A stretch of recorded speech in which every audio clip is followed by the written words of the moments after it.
Alors, nous allons réviser un chapitre qu'on avait fait en cinquième qui s'appelle Alimentation et digestion et on va s'aider des pages 76 à 80 du cahier compagnon pour réviser les notions importantes de ce chapitre. Alors, tout d'abord, il faut savoir que les humains s'alimentent parce que les aliments sont constitués de plusieurs choses. Ils sont en général constitués de matières minérales comme l'eau et différents sels minéraux. Et puis dans les aliments, on trouve principalement des glucides, qu'on peut appeler aussi des sucres, des lipides qui sont aussi des matières grasses, et enfin des protides ou protéines. Les aliments apportent tous une quantité d'énergie différente.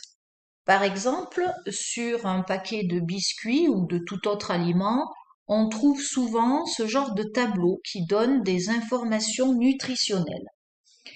Donc là, ce sont des biscuits et sur la première ligne, on peut lire énergie et on voit que ces biscuits nous apportent, par exemple, 1840 kilojoules d'énergie. Ça, c'est pour 100 grammes de biscuits. Si on mange qu'un seul biscuit, ça nous apporte 154 kilojoules. On retrouve les différents éléments dans le biscuit que je viens de vous citer, les matières grasses ou les lipides.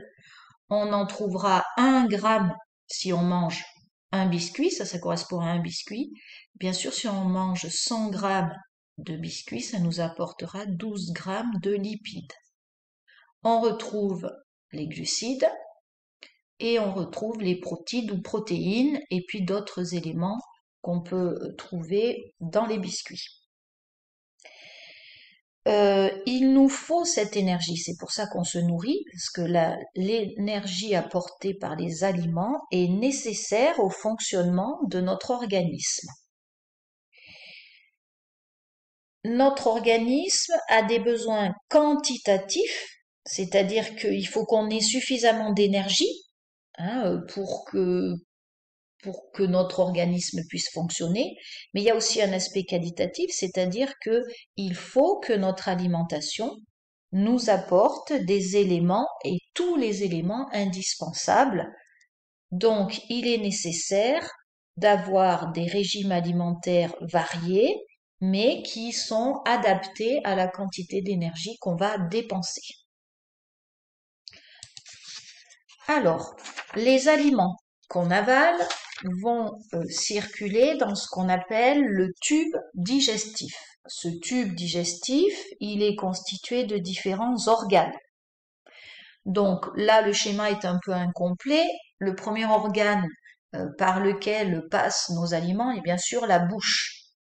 Ils vont ensuite descendre dans un tuyau qu'on appelle l'œsophage. Ils arrivent ensuite dans un organe qui s'appelle l'estomac. Puis, quand ils sortent de l'estomac, ils passent dans ce long tube qu'on appelle l'intestin grêle. Pendant ce trajet entre la bouche et l'intestin grêle, les aliments vont subir ce qu'on appelle la digestion. C'est-à-dire que les constituants des aliments, les glucides, les lipides, les protéines, vont être transformés. C'est ce qu'on appelle la digestion.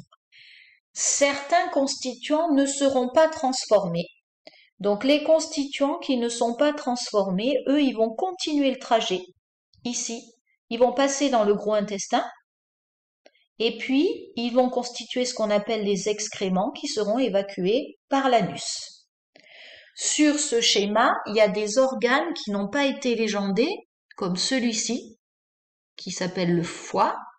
On voit qu'il est relié ici à l'intestin grêle, et celui-ci en jaune, le pancréas, qui est aussi relié à l'intestin grêle. Ils n'ont pas été légendés, puisque ces deux organes ne font pas partie du tube digestif. C'est-à-dire que les aliments ne passent pas à l'intérieur de ces organes. Par contre, ils sont reliés au tube digestif. Il en manque. Il y a aussi, on pourrait mettre avec ces deux organes, les glandes salivaires. On va donc les appeler des glandes annexes ou des glandes digestives. On verra tout à l'heure le rôle de ces glandes digestives. Alors, nous allons essayer de nous rappeler comment se passe justement la transformation des aliments dans le tube digestif. Alors, on va commencer par le schéma qui se trouve à gauche. La digestion, elle va commencer en fait dans la bouche et elle va se terminer dans l'intestin grêle. C'est un processus à la fois chimique et mécanique.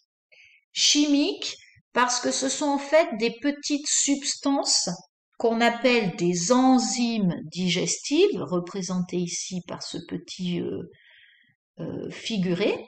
Donc ces enzymes digestives sont des petites substances qui sont fabriquées, eh bien justement par les glandes digestives dont on a parlé tout à l'heure, c'est-à-dire les glandes salivaires, le pancréas, mais il y a aussi l'estomac qui en fabrique et l'intestin grêle. Donc ces petites enzymes ont un rôle très important. Elles vont transformer les grosses molécules qui se trouvent dans nos aliments en petites molécules solubles qu'on appelle des nutriments. C'est ça la digestion. Bien sûr, les enzymes digestives qui permettent la transformation des aliments en nutriments sont aidées par une action mécanique des dents qui vont couper les aliments en petits morceaux, donc ça va aider la transformation chimique, mais aussi par les contractions des organes du tube digestif. Cette action mécanique a aussi un rôle très important pour transformer les molécules alimentaires de grande taille en nutriments. Ensuite, ces petits nutriments qui se trouvent donc dans l'intestin grêle vont au niveau de petites villosités qui se trouvent à l'intérieur de l'intestin grêle.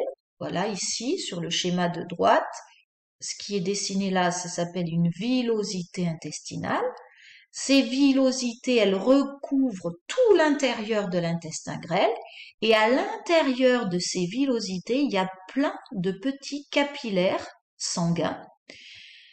Donc, ce qui va se passer, c'est que tous les nutriments qu'on a dans notre intestin grêle et qui sont issus des aliments qu'on a mangés vont réussir à passer dans les petits capillaires qui se trouvent dans les villosités intestinales. Ce mécanisme s'appelle l'absorption intestinale. Ce mécanisme permet donc aux nutriments de passer dans notre sang.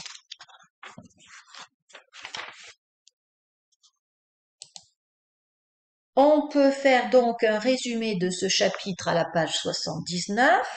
Donc, on peut déjà parler de l'alimentation. C'est important d'avoir une alimentation diversifiée, c'est-à-dire manger des aliments, des différents groupes d'aliments que vous connaissez, des fruits, des légumes, de la viande, des produits laitiers, etc. C'est important parce que tous ces aliments vont être pour nous une source d'énergie et de matière. Donc ils vont permettre le fonctionnement de nos organes, mais aussi permettre la croissance de nos organes. Il est important d'avoir une alimentation équilibrée, c'est-à-dire que l'apport en énergie de nos aliments ne doit pas être supérieur ou inférieur à ce qu'on dépense. Si les apports d'énergie des aliments sont égaux à ce qu'on dépense en énergie, on a une alimentation équilibrée et donc un poids normal qui reste stable. Si on a une alimentation déséquilibrée, c'est-à-dire soit dans ce cas-là, trop d'apport d'aliments par rapport à ce qu'on dépense, on va être en prise de poids.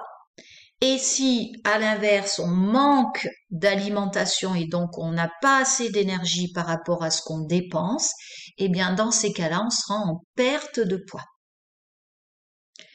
Alors, on résume. Les aliments qu'on avale se trouvent donc dans la bouche. Ils vont passer ensuite dans l'œsophage, arriver dans l'estomac et dans l'intestin grêle. De la bouche à l'intestin grêle, il y a des enzymes digestives fabriquées par les glandes salivaires, par le pancréas, par l'estomac, par l'intestin grêle. Ces enzymes digestives vont transformer les grosses molécules présentes dans les aliments en petites molécules solubles qu'on appelle des nutriments. C'est une transformation chimique qui est favorisée par une action aussi mécanique, on l'a vu, des dents et des contractions des organes du tube digestif. Une fois arrivés donc dans l'intestin grêle, les nutriments vont pouvoir passer dans le sang. C'est ce qu'on appelle l'absorption intestinale. Certains constituants des aliments ne sont pas transformés en nutriments, ils vont donc continuer le trajet, passer dans le gros intestin et être éliminés par l'anus.